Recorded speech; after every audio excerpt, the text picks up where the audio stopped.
listening to the Mothership Connection, your cosmic link to the other side.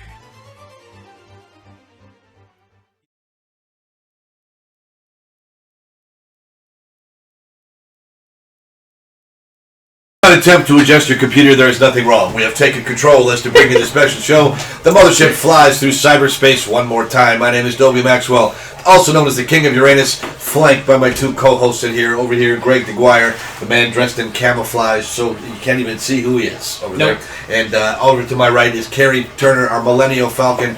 The what was your title basically? You are the you and Adam, the nuts and bolts, the technology portion. That's true. The Wonder Twins. Wonder Twins. Let's not go by twins, because we're in a relationship. Good thing it's not conjoined twins. It's from the what's called the Super Friends. Oh, I don't think that describes it either.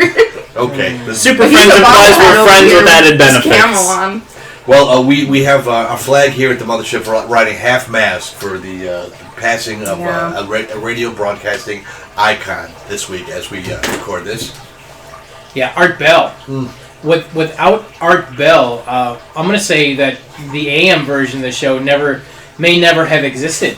A lot of the paranormal talk radio that we know today, whether it's a satellite radio, regular radio, or however you listen to your radio, none of that probably would exist in its current format without him. He owned it. Yeah, he did. Like Rush Limbaugh is not the first radio person to talk about politics, but he owned it. Mm-hmm. Yeah, now he didn't always believe in his guests, but he gave them a proper format to make their case.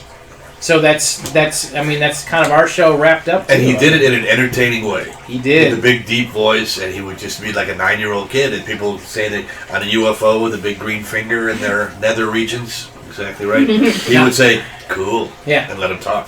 That was a great thing. I first got into him over Y2K.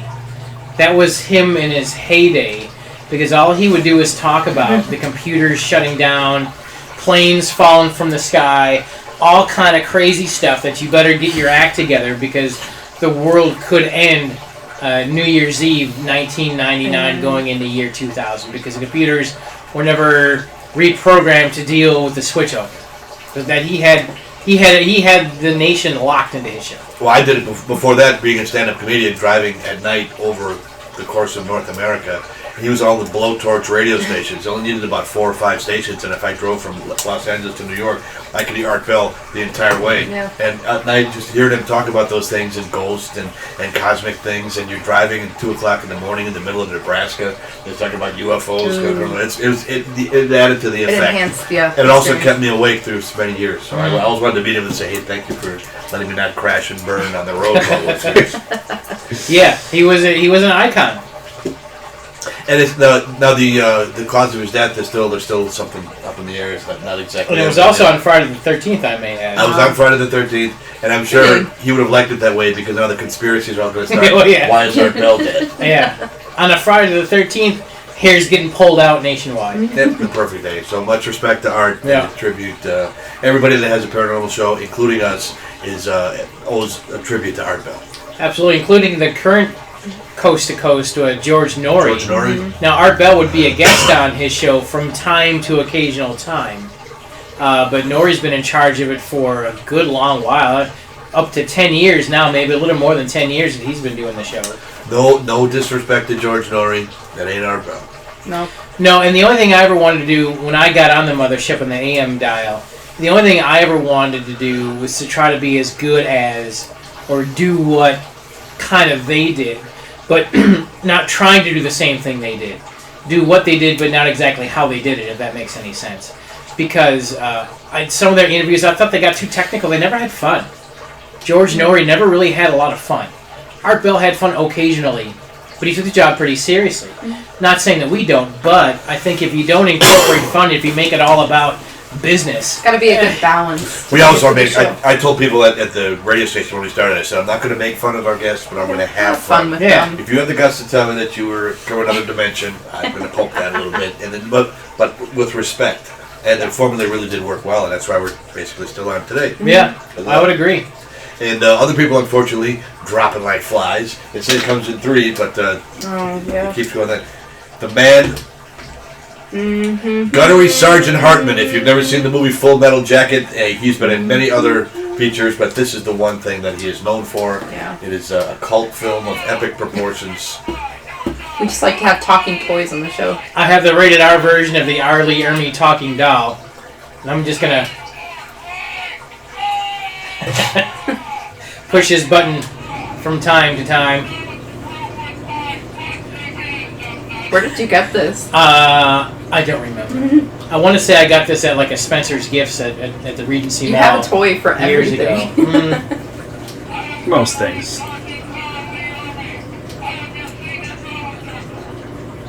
There you have it. I was telling the story off stage real quickly. A friend of mine had a radio show in Kansas City and interviewed R. Lee Ermey, and I wanted to drive from Chicago to Kansas City just to meet him to tell him how cool he was. And it was bad weather, and I could not make it. And my friend told him, I have a comedian friend that wants to meet you so bad he was willing to drive from Chicago to Kansas City. And allegedly, R. Lee Ermey said without cracking a smile even, that MF needs a hobby. So vicariously, I will never forget that. I laughed out loud when I heard it. That was very funny. And then who else? Harry Anderson from Night Court. Yes. Yep. That was one of my favorite shows. I heard it from you. Thursday nights on NBC. It was Family Ties, Cheers, Night Court. No, it was Cosby Show, Family Ties, Cheers, and Night Court. That was the Thursday night lineup on NBC for a good long while. And that was one of my favorite shows. But it was also one of my least favorite shows because when I was a kid, that meant when that show was over, I had to go to bed. Night Court's over, it's bedtime. Like, son of a... What time was it on then? If it was a 4 show, it was on at increment? 8:30, which Okay. meant 9 o'clock was bedtime for me. Because as a child, I could not wake up in the morning. So I had to go to bed early because I was a poor sleeper back then. Nowadays, 9 o'clock, bedtime, there's fire under my feet. Get me to the bed right away. Honestly. A-holes and elbows. All the way down.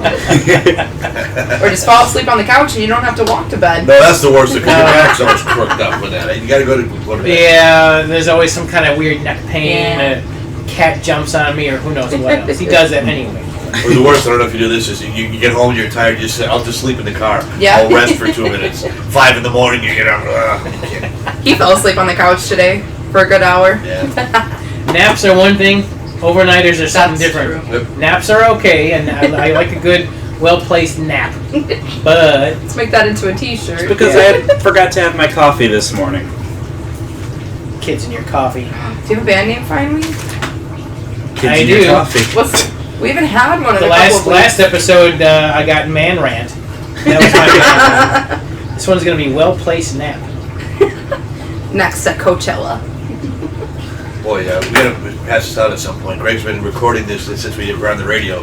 If a phrase would come up that was an odd turn of a phrase, he said that would make a great band That's a name. good one. Yeah. The So Frisky Furby. Frisky Furby. For example, I can't even read my own handwriting. I'm not gonna try to do that one.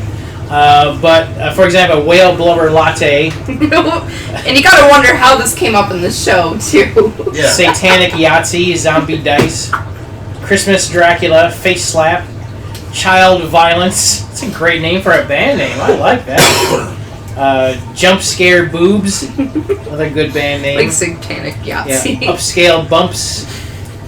I think Satanic Yahtzee was mine. Satanic Good Yahtzee. I always talk about the people that played those Dungeons and Dragons. Oh. Satanic Yahtzee. We must have been talking about monkeys because this one was Chimp Trick. Cheap Trick. Chimp Trick. Oh, that was mine too. There's a whole zoo lineup coming up Yeah. soon. There's a game for you. Go back in our other episodes and see how many of these you can find. Yeah. Ooh, they're like, where's Waldo? That would Yeah. actually be a pretty funny thing. Yeah, to do. like the window lickers, TJ Weenies, ad nauseum, golden rivers, what the hell? Down the tube, sacred hamburger, wood booger 6, Wow, I don't remember any of these kind of things. I don't either. cookies and Schlitz. I could actually go for that. Dirty door fiddler, magic munchkins, the track layers, I remember Magic Munchkin. We're not even high, ladies and gentlemen. I don't know why the we're... ear holes, Okay. broken charge port, Loads of crap. One of my favorites, the shit shovelers. I like that one. Have you been taking cold medicine? I have not. This is like one of my favorite I've been segments drinking of the show. the Kool-Aid. Okay. Winky in the wind. I call dibs on Winky in the wind. Yeah. Winky in the wind. Yeah, fruity cat pee, manure flower. Wow. These were. Are you sure we weren't high when we were filming these episodes? Pretty sure. Okay. Do we have an actual point for this particular show? Are we 30 I was shows in? gonna say, a couple weeks ago, I heard you on the radio too with Patty Vasquez. Oh, on That was WGN. late night. Yeah. Thanks. And it's one of those things where she just said, "Hey, you haven't been in a while. Do you want to come in?" That's cool. And then it went really well. And it's amazing how people hear you. That radio show goes to WGN AM. Oh, yeah. Goes to 37 states. And people I went to grade school with, I haven't heard you, so now I have to go back every 3. I don't have to, but she asks me back every 3 weeks to be kind of a semi-regular. Mm-hmm. I will plug our show too as well. That's good. Because that's a perfect place. I would love to have a paranormal show on WGN. Oh yeah. 37 states and to hear everybody's stories. Yeah, That would be amazing. Yeah. So I mean, with the passing of Art Bell, I know we haven't talked a lot of paranormal type stuff lately. So with that, I wanted to introduce this because as of late, the Chinese satellite or the Chinese space station fell out of orbit because they had a computer programming snafu, and it fell into the Pacific Ocean. So that got me thinking, what else may have fallen from the sky? And wasn't originally it was going to land in the Midwest? It was somewhere? supposed to land in the Midwest, cause a big ruckus, but that never happened. So other than meteorites and space debris falling out of orbit, I got a short list of other things that have not necessarily fallen from space, but have fallen out of the sky. And I'll read them, and we'll discuss. Spiders, frogs. Wait. These sound like the plagues. Spiders, frogs, meat, non-dairy creamer, golf balls, worms, humans, cows, money, and blood have all fallen from the sky. Now, is this somebody's hanging their ass out of an airplane or a helicopter? Well, or something, now, and their with wallet that- falls Golden out? shower. There That's are what I'm saying. there Yeah. are explanations for most of these. Okay. The explanation for the spiders and frogs was there's a certain type of tree spider that has webs up in tall tree leaves, and if there's a large wind gust, like if there's a windstorm, those spiders just they're gone with the wind, and they're gonna land somewhere. So at some point in time, you're sitting down at the family picnic thinking everything's a great hunky-dory day, and all of a sudden you're getting bombarded by all these spiders because they just fallen from the sky. Well, how many are we talking here? And where are they native? Well, at the time that happened, over 80 spiders fell from the sky. So whatever tree they were in, that tree got wiped with the wind, and the spiders fell a good long while after that. Okay. So it may have appeared to be raining spiders. Frogs are the same deal. The explanation for the frogs was a waterspout tornado over a swamp. Sucked them up, threw them That's my worst nightmare. 50 yards away, and again, you're driving down the road. What in the hell? It's raining frogs. It's raining frogs. Hallelujah. It's raining frogs. Amen. The meat was an air transport of cow intestines that something happened with the airplane and it lost some containers of cow intestines and it rained cow meat, I guess. The non-dairy creamer, same thing. It was a transportation malfunction. The golf balls, yet another water spout or a tornado that hit a golf course or a driving range and sucked up all the golf balls. 100 miles later, 100 miles down the road, you're getting chucked with golf balls. I mean, tornadoes suck up a lot of stuff. Eventually this stuff lands somewhere. And these just happen to be the somewheres. So would they be hail-sized golf balls then? Well, I mean, yeah, I mean that's what got to be asking what the hell is going on around here. The worms was This no concludes logical. our broadcast.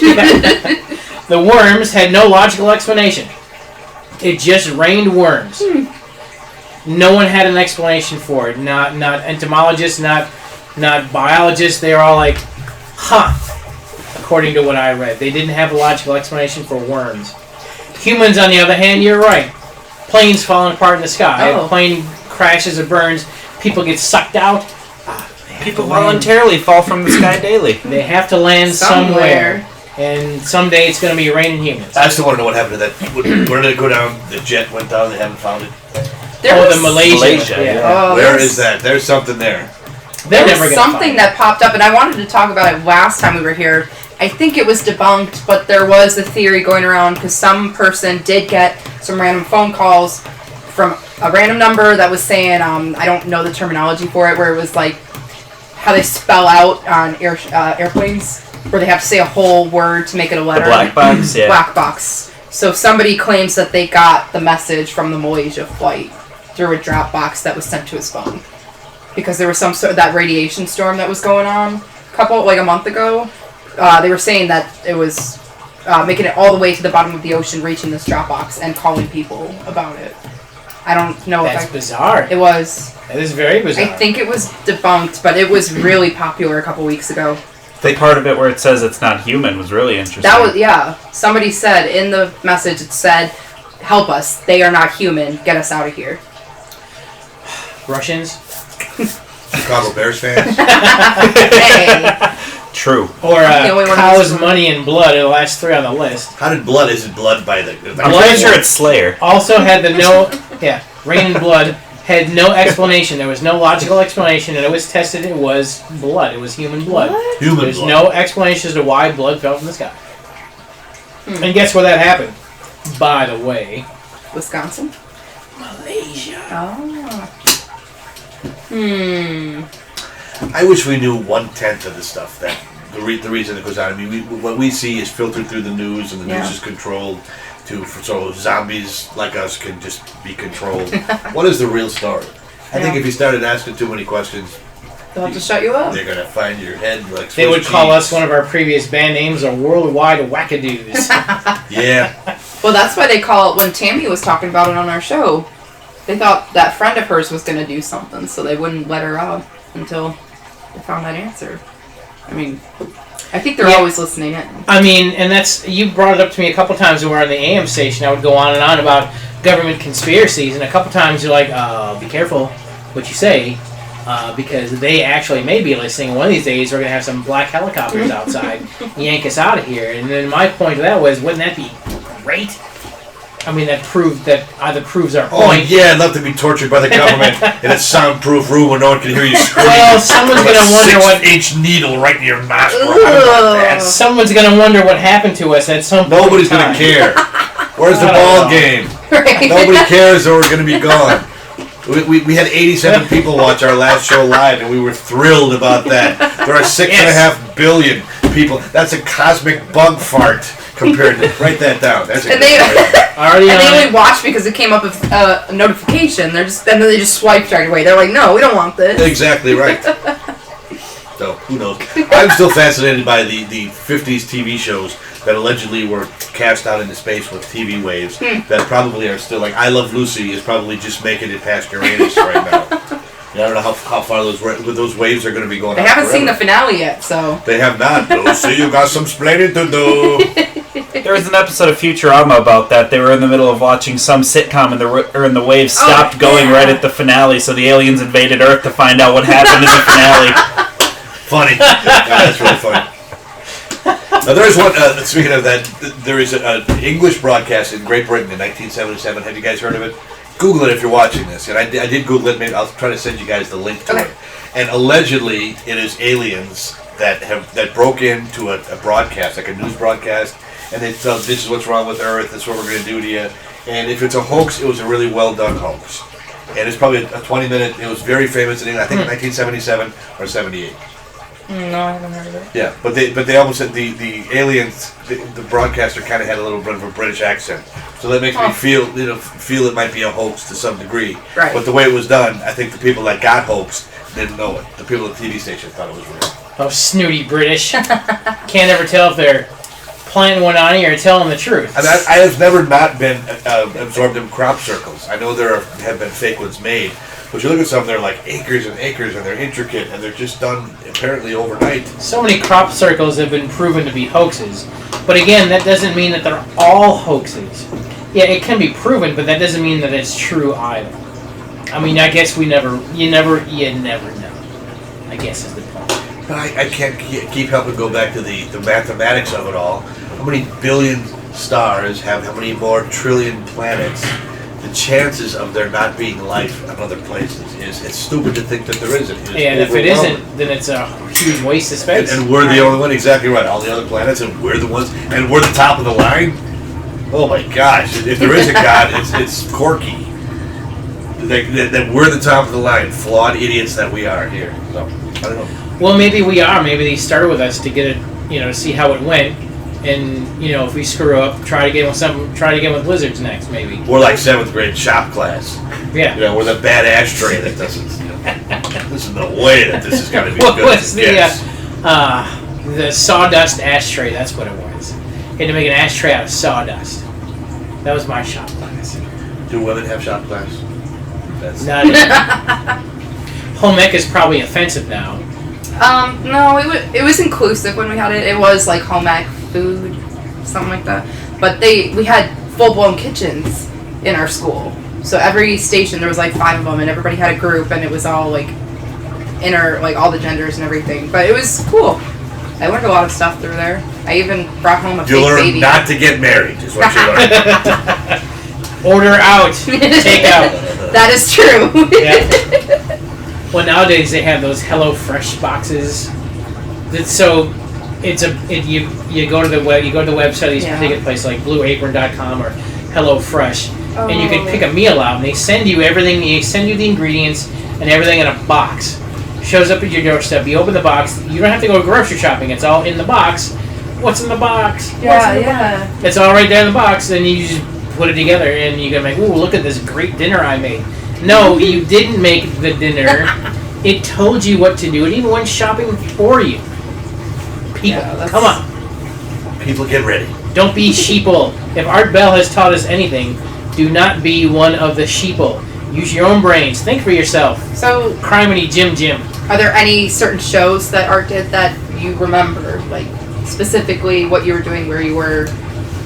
I mean, I just remember it was a couple of weeks before the switch over to the year 2000. Y2K, yeah. Yeah, that was the most. That was the time that I listened to him the most. And when nothing happened, I think I'd give the show a break because I was listening so intently for so long. What's Art gonna say next? We're getting closer. And then when nothing happened, I'm gonna give Art a rest for a while. I mean, I've heard enough now. I heard enough. What did he say after it was done and nothing? I don't know. happened? I shut him off for a while. April Fool. But he was still back to business, and he was not apologetic, and he didn't take credit for anything that did or didn't or wouldn't have happened. Saying, listen, the evidence suggests that this may or may not happen. It's up to you if you want to be prepared for it or not. If you don't want to be prepared, good luck. If you want to be prepared, your local Ace Hardware has a lot of gas power generators or other forms of ways to make your own power. Maybe you want to be self-sufficient for a little while, just in case. You gotta admit, if any little glitch happened, 99.9% of civilization would be so screwed. Oh, yeah. All of us. If your phone doesn't work, what are you going to do? Somebody said, a quote one time, we are all, as humans, 9 meals away from doing very bad things. And doesn't that make a lot of sense? Yeah, look at kids now. They can't get their cell phone for a half hour. No. It's the end of the world. Yep. Good They granny. can't go on their tablet or anything. That's what a friend was telling me. They have to find that balance. Yeah. Now, where I work, of which I will not say, it is loaded with The people. CIA. The CIA. It is loaded with people doing thusly. They're looking at their phones. They don't know what to do. Like without their phone, they'd be lost. They couldn't have got there. People They can't couldn't put their have picked phone out- down for 8 hours a day, or at least just doing their job. They couldn't have picked that one thing off the shelf without looking at their phone and Oh, the that's phone true. telling them that it's the right thing. Good Lord. 2011, I lived in northern Illinois, and there was a power outage there. A lightning bolt struck a main artery, whatever it was, and there was it said 300,000 or 400,000 homes that were without power. And a day became 5 days, became almost 2 weeks. Wow. And it was the summertime, so you could, you're still warm and everything like that. I had just got out of the hospital. I had some surgery, and the room that I was renting, and it was 80 degrees. I had to rent a hotel But there was two grocery stores, a Jewel and a Dominic's, and they were huge stores, and they happened to be built right next to each other. And one of them was out of power, the Jewel, and all that food rotted. Oh yeah, and that's happened. happened. They had to come and get it out there. Yep. And you realize it, and people, just their freezers, they lost all their food. It was a small, I think, boy, if this goes any longer, people are going to start doing some nasty things. And there's no broadcast. If your phone is out of juice, what are you going to do? We just went through that now because there's a scare on romaine lettuce that's affected quite a lot of states. E. coli, I think. Yeah, and so at this moment in time, there's no romaine on the shelves. No romaine hearts, no bags of hearts of romaine, no green leaf romaine, no salad mixes that include romaine. You want to talk about the end of the earth. No Rebecca Romaine Holy cow. Yeah, not even her too. She's gone too. But you would think that these people have just might as well walk off a cliff. They can't get romaine. The world has just ended. Like, really? What's next? Pop-Tarts? Oh. I mean, The stores are out of Pop-Tarts. yeah. E. coli. So yeah, I don't know what to tell these people. And they say, well, can't you sell the non-contaminated stuff? So far, there is no non-contaminated stuff. If you want my honest opinion, perhaps you should go to a lawn and garden center and get romaine seeds and Grown within the few I months. don't- Yeah. I don't know what to tell you. And then they're arguing with me. I'm like, I didn't come out with the statement. This is not People my in grocery stores thing. are terrible. Just saying. Just saying. Well, the people are terrible. They happen to be in grocery stores. They're terrible and Yeah, and money does not equate intelligence. No. By a long shot. Not by a long shot. Anyways, that's the end of my rant. So how can we control the planet now? We've got a bunch of sheeple. We've got 8 billion morons who are staring at their phone. What can we do to pick their pocket? All I want is $1 from everyone. The 8 billion people. Well, $1 you could do like George Costanza and make a dollar donation to the Human Fund. And everybody said Costanza dollars.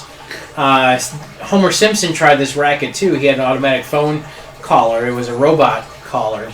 And he said, you want to improve your life, you want to do better things, then send me $1. And the entire town of Springfield sent Homer Simpson $1. Professor Frink recognized the robocaller and sent a command over the phone. The robocaller grew legs all of a sudden with wheels and rolled out of Homer's door, and Homer had to wrestle with the king to get it back. So, I mean, here's the thing. People are gullible, and they'll believe in just about anything. So all we have to come up with the one thing that will unify them in the want to give monies. L. Ron Hubbard. Yeah. Scientology is another great one. Scientology. It's another great one. What's today's date? Is it the 17th? Yes. Yes. As we record this, it is So, April 17th. with that Malaysia thing I was talking about before, too, and the same message where they said they are not human, apparently tomorrow, going with the scares of the world, everybody, well, a lot of people are gullible thinking tomorrow is the end of the world. It's written out 4/18/18. And if it is, send $1 to Yeah, exactly. We Mothership got one day. Connection. We're going to go on a spree Yeah. tonight. Yeah. Forgot about that. That would be our luck, wouldn't it? People send us $1 and we're there. And as soon as people start watching the end of the world. Send us to the Art Bell Cryo Freeze Fund so we could Put his head in a... preserve. You guys had in a bowling bag like Yeah. right next to Walt Disney. Ted Williams and Walt Disney. Yeah, we can do that. So yeah, we'll call ourselves the Art Bell Preservation Fund, care of the Mothership Connection. Anything else on the agenda for the show? I think that about This covered it. magazine, I have not subscribed to Skeptic magazine. That's cool. And I think, have you... I got a few issues of that. Okay, and I'm just thinking a lot of people are complete skeptics. And I came into the show when we started on the radio. I wasn't a skeptic. I wasn't a believer. I was like, lay out your case. I'll see what I Oh, believe. these are all cool. There are a lot of things Like that have those- been laid out that I don't have answers for. You know, skeptics, they look at it as everything is BS. I don't think everything's BS. And I don't believe everything is right on the money either. I Everything- wholeheartedly agree. not a government conspiracy, and you look at the government who can't get our mail on time. Yeah, I mean, there Like are 9/11. conspiracies. That doesn't make everything a conspiracy. Correct. Right. There's lots of things that are explainable, but there's lots of things that aren't explainable. I mean, that's just ask J. Allen Hynek. He was the government's guy on Project Blue Book to debunk the whole UFO scare of the 50s. But he started talking to so many people and heard so many stories, Didn't he? he flipped sides. He became a believer. So, I mean, what does that tell you? Here's a well-educated government employee who worked for the United States Air Force. And he was dead set against UFOs, that they're all hogwash. He hears a couple of thousand stories, flip side. What do you think? Is it hogwash? Is it BS? Is it truth? I'm not pointing at Adam. I'm pointing at the camera. At Adam. I'm pointing Camera at Adam. right here. Yeah, exactly. I'm pointing at the camera, but it's exactly right. What do you think? I don't think there are any right or wrong answers. And now Arlie Ermy points at you. You gotta press this button. He's like, Yeah. He told you. An R-rated doll. That's we go for having an R-rated doll. We can push our buttons. at least he's not talking back like Yoda did that one time. Oh, Man, that Yoda and Arlie Ermy ought to get in a shouting match. was pretty But he constant. repeated exactly what Dobie said, and we're all kind of like floored. It's like, what is it, the Alexa and, whatever the Siri. Amazon, yeah. Two of them, like, you can get those artificial voices and put them together and they'll get in arguments with each other. Will they really? Oh, We come should on, try we gotta that do sometime. that. We have to do that on the air. Yes. That is absolutely true. You have to get an Amazon Echo and a Google Home. But What is ask one them of- if they believe in aliens. One of the first ones that came out was a Teddy Ruxpin. And that's Yeah. one of the first ones like that. And the technology has improved in that like it has in a lot of things. I'd like to get some of those too. Those are eerie, man. The old Speak and Say. Speak and say, yeah, that's exactly. That was one of the first ones. And then you had the Furbies. Yeah. Furbies was Those Those are are freaky. creepy, freaky. Yeah. I had one we took the batteries out of and it still said one more line. See what I'm saying? Wait, what was it? I'll Hug me. get you. What? What is it? It said the last. Well, the very last thing it said, we took out the batteries and it said hug me and then never spoke again. Wow. Hug me. Yeah. That's what the Tribble is saying right now. Hug me. Come to think, my camp counselor said those exact same words. Just before he turned you off. Northern Wisconsin, exactly. So we are the Mothership, getting ready to land. Camp Good counselor's hugs smell like Grandpa's kisses. Oh. There's a band named Grandpa's Kisses. Grandpa's Kisses. All right, play that funky music, white boy. We are the Mothership Connection, getting ready to land this beast. She is Carrie Turner, our Millennial Falcon. Carrie, how can people get a hold of us if they want to after this We'll see. rambling I broadcast? think we kind of scattered them Yeah, off. we lost it today. It's tinfoiltalkshow@gmail.com, and we have the Gregory DeGuire friend page and the Mothership Connection fan page on Facebook. For Greg DeGuire, Carrie Turner, I am Dobie Maxwell, the King of Uranus. Look out, we're coming back soon.